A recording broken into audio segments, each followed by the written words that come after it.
A gente agora vai falar a respeito da eficácia das vacinas que estão no mercado quando confrontadas com essa nova variante da Covid-19, a Omicron. A Pfizer anunciou que com 3 doses do imunizante dela, você conseguiria neutralizar essa nova variante. Sobre isso, a gente vai conversar agora com o Rômulo Neres. Ele é virologista da Universidade Federal do Rio de Janeiro. Olá, meu caro, muito boa tarde, prazer recebê-lo aqui na CNN. O senhor nos ouve bem? Super jovem, mas vou ter que chamar de senhor. Sem problema. Muito obrigado pelo convite, primeiramente. É sempre uma honra para mim estar aqui conversando com vocês e discutindo essas novidades, né, no contexto da pandemia. A honra é nossa, só a sua estampa já é um acontecimento.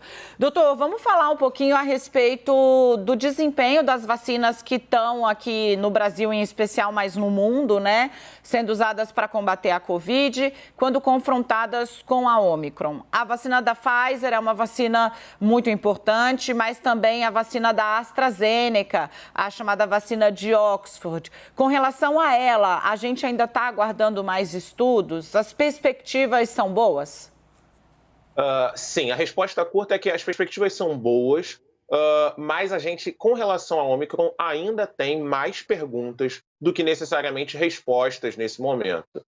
Vale lembrar que a gente está vindo, né, desde o final do ano passado, com o surgimento das primeiras variantes de preocupação, com cenários onde a gente tem cada vez novas variantes, cada vez mais transmissíveis, surgindo em relação as versões que circulavam anteriormente. Então a gente teve isso com a variante Alfa, teve com a Gama, teve com a Delta, e agora a gente vê a Omicron também com essas mutações e um maior potencial de transmissão. Quando a gente olha, então, para a questão das vacinas, a primeira maneira que a gente tem de entender se essa nova variante ela pode, de alguma maneira, representar uma ameaça ao esforço vacinal que a gente está fazendo ou não, é fazer as análises que a gente chama de avaliar, né, a neutralização, a capacidade da resposta que essas vacinas induzem de neutralizar o vírus. O que significa isso? Toda vacina, né, no nosso corpo, ela dá informação para o nosso organismo e, com isso, ela gera um componente chamado anticorpos, que a gente ouviu muito falar, inclusive aquilo que a gente testa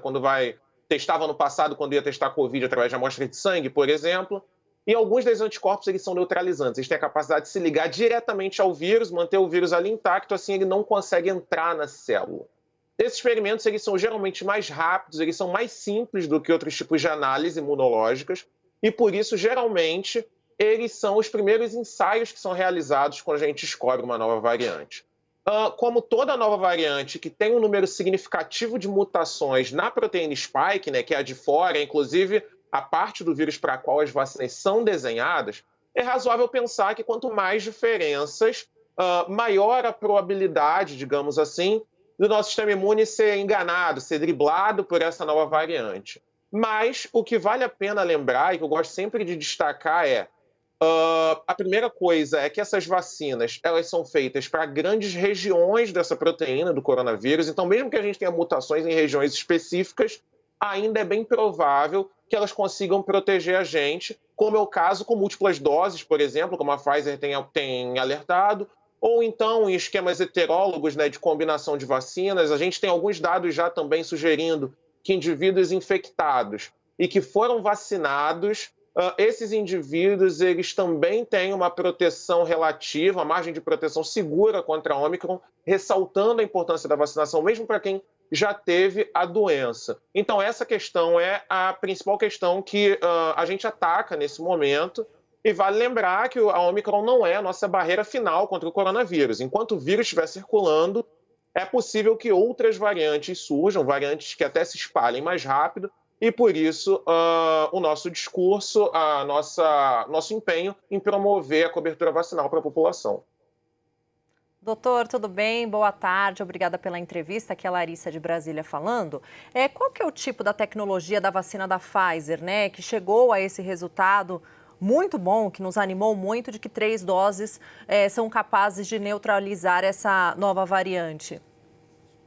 Então, falando sobre a vacina da Pfizer especificamente, vale lembrar também que esses dados eles são preliminares, a gente ainda quer acesso a dados mais completos a respeito disso, mas essa vacina da Pfizer ela é uma vacina que usa a tecnologia que a gente chama de RNA mensageiro, É a mesma tecnologia, por exemplo, da vacina da Moderna, que é amplamente utilizada nos Estados Unidos, no Brasil ela não é utilizada, mas é uma vacina que basicamente, assim como toda vacina, tem a função de mostrar para o nosso organismo alguma coisa que lembre o vírus, seja um pedaço dele, seja imitar um processo que ele faz, para que o nosso sistema imunológico, que é extremamente competente, identifique aquilo ali como ameaça e consiga se proteger antes mesmo da gente ser infectado.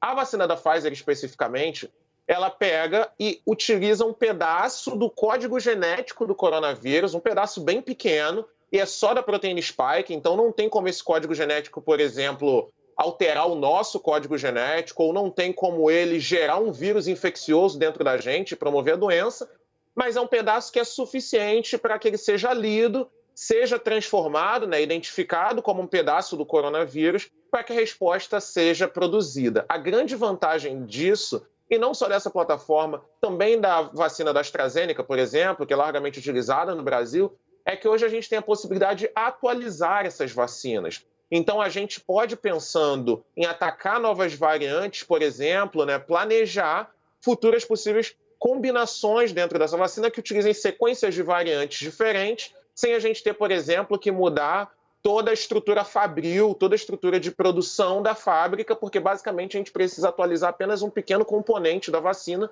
o que é uma vantagem tecnológica muito grande para a gente, não só contra a Ômicron, mas se eventualmente a gente tiver que lidar com outras variantes que consistam numa ameaça também, preocupação para a gente. E, doutor Rômulo, tem uma discussão muito forte agora, inclusive o Rio de Janeiro anunciou no finalzinho dessa última semana, né, que o Réveillon ia ser diferente para tentar evitar aglomeração.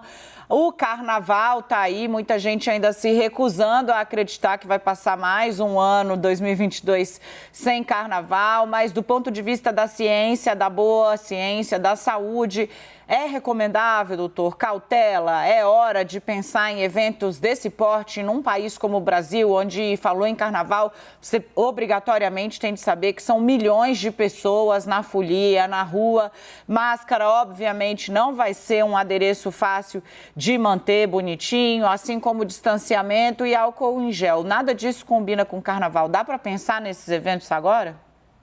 Então, como brasileiro, como carioca, eu queria muito que a gente pudesse estar livre disso tudo antes de chegarem as grandes festas, as grandes comemorações, mas é muito difícil a gente fazer previsões sobre essas aglomerações, esses eventos comemorativos serem seguros no cenário que a gente tem atualmente. O Brasil ele tem uma vantagem tática, que é a gente conseguiu acelerar a nossa campanha de vacinação bastante, a gente conseguiu vacinar uma parte grande da população com o esquema de 2 doses, ainda tem muito chão para percorrer, agora a gente entrou no território da dose de reforço, mas a gente observou ao longo da pandemia que as datas mais comemorativas em diferentes países eram exatamente períodos que eram seguidos por um aumento no número expressivo de novos casos.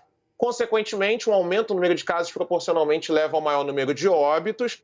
Felizmente, no Brasil, a gente vê uma tendência contrária, graças ao esforço da vacinação, em parte, mas flexibilizar aglomerações de grandes festas pode ser, sim, um risco para a gente. Vale lembrar porque o coronavírus ele é um vírus que sofre mutações, modificações, conforme ele se multiplica. Então, quanto mais casos a gente tiver, maior a chance da gente gerar novas variantes, tudo que a gente não quer no Brasil agora. Um Brasil que ainda precisa vacinar mais de 24% da sua população com a segunda dose, que uma nova variante potencialmente mais transmissível surja. Então, é uma medida difícil, uma medida muito impopular, digamos assim. Eu consigo entender isso, eu consigo entender a necessidade do brasileiro. Ninguém aguenta mais 2 anos sem festa, sem aglomeração, mas nas atuais circunstâncias é uma medida acertada, porque gosto de dizer que a gente está na reta final, está com a faca e o queijo na mão, digamos assim, para controlar, para lidar com a questão do coronavírus no Brasil agora, e tudo que a gente fizer vai implicar nesse desfecho para 2022. Doutor, agora eu queria te perguntar a respeito do passaporte da vacina, né, que está numa grande discussão entre os poderes.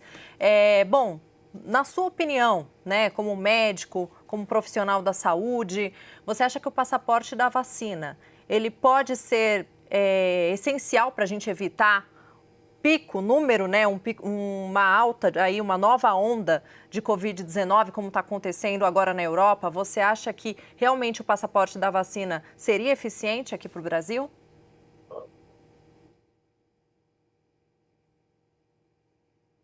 Acho que a gente perdeu o sinal do doutor.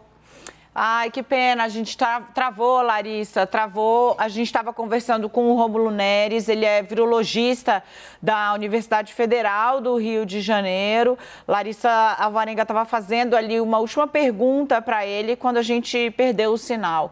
Em resumo, você que acompanhou a entrevista, ele disse que o prognóstico é bom, as vacinas que nós temos aqui têm grandes chances de, com vacinação múltipla, conseguir barrar a Ômicron, mas não é hora de grande aglomeração.